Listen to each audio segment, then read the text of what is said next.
Saved from scrap. There is a scrapyard near Edward Station. It is full of rusty old cars and machinery. They are brought there to be broken up. The pieces are loaded into trucks and Edward pulls them to the steelworks where they are melted down and used again. One day, Edward saw a traction engine in the yard. "Hello," he said, "you're not broken and rusty. What are you doing there?"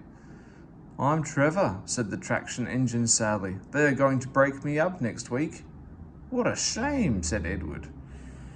"My driver says I only need some paint, brasso and oil to be as good as new," Trevor went on sadly, "but it's no good. My master doesn't want me.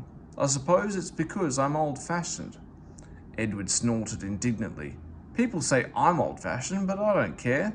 The Fat Controller says I'm a useful engine." "My driver says I'm useful too," replied Trevor. "I sometimes feel ill, but I don't give up like these tractors. I struggle on and finish the job. I've never broken down in my life," he ended proudly. "What work did you do?" asked Edward kindly. "My master would send us from farm to farm. We threshed the corn, hauled logs, sawed timber, and did lots of other work. We made friends at all the farms and saw them every year. The children loved to see us come. They followed us in crowds and watched us all day long. My driver would sometimes give them rides." Trevor shut his eyes, remembering. "I like children," he said simply. "Oh yes, I like children."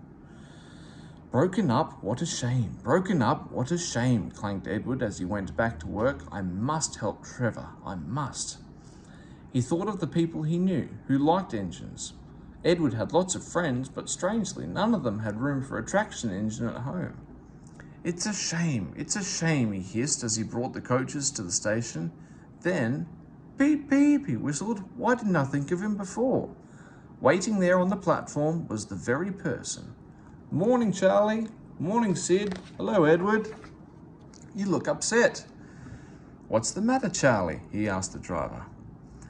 "There's a traction engine in the scrapyard, Vicar. He'll be broken up next week and it's a shame. Jem Cold says he never drove a better engine." "Do save him, sir. You've got room, sir." "Yes, Edward, I've got room," laughed the Vicar, "but I don't need a traction engine. He'll saw wood and give children rides. Do buy him, sir, please." "We'll see," said the Vicar and climbed into the train. Jem Cole came on Saturday afternoon. "The Reverend's coming to see you, Trevor. Maybe he'll buy you." "Do you think he will?" asked Trevor hopefully. "He will when I've lit your fire and cleaned you up," said Jem. When the Vicar and his two boys arrived in the evening, Trevor was blowing off steam. He hadn't felt so happy for months.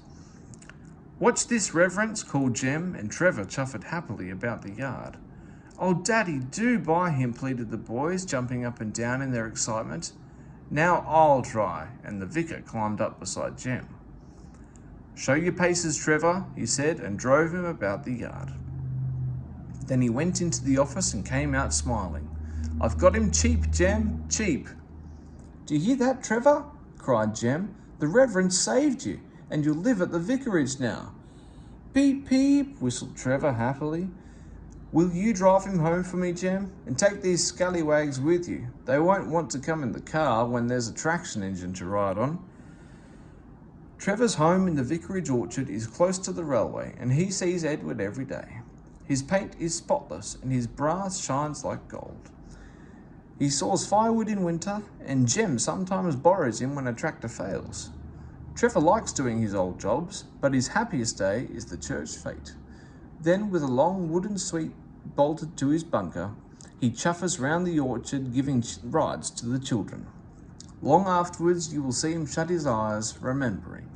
"I like children," he whispers happily.